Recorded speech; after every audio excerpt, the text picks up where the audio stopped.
My name's Jim Moran, and thanks very much for joining us for Stop Doing These 3 Things to Make Your System Simpler. You can reach me at jim@simplifyiso.com or over here at our website with this contact button. I've been working with organizations since 1992, and I see a number of things repeating themselves that aren't adding any value to the organization and, in fact, slow down document approval to the point where a lot of times people aren't even interested in submitting a suggestion for a change because they know it's going to take so long for the approvals and so on to happen.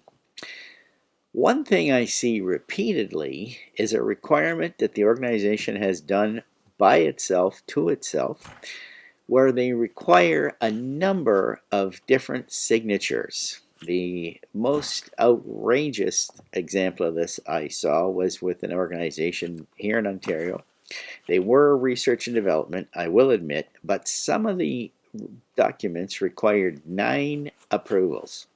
A lot of them required 6, very few required fewer than 4. The standards only require that we be able to identify who authorized the document. You can choose whomever you like. There's very little value, in my opinion, for having the president approve a change to a receiving doc procedure.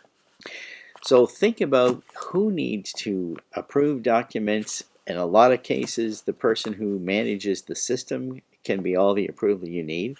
It is important, of course, to make sure that the new procedure is capable of getting the results that you want and that the new procedure also meets all the requirements of the standard that you're using.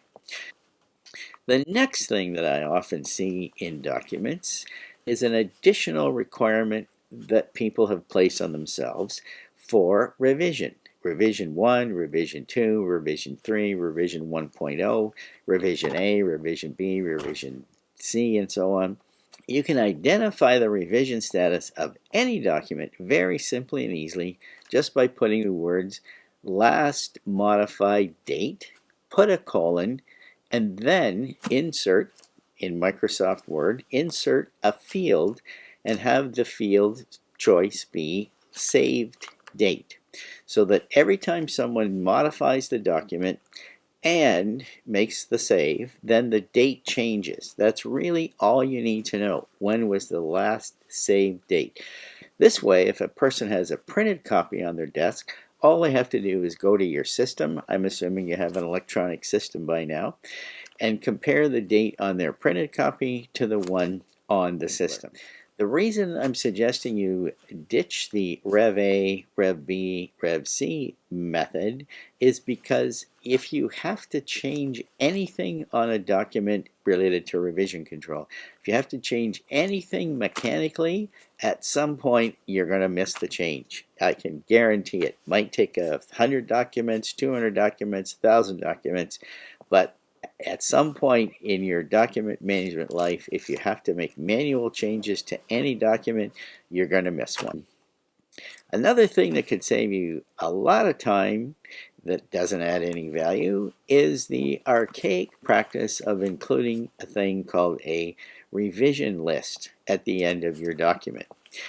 If you think about the usefulness of a revision list, it would be helpful if we still used primarily paper copies.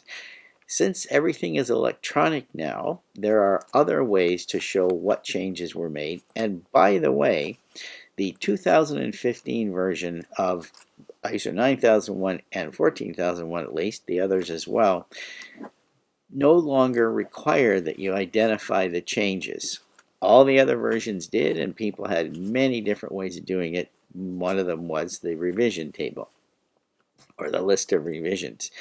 If you want to have it, fine, but realize that it takes up a lot of time and a lot of effort, and for most people, it doesn't really add much value.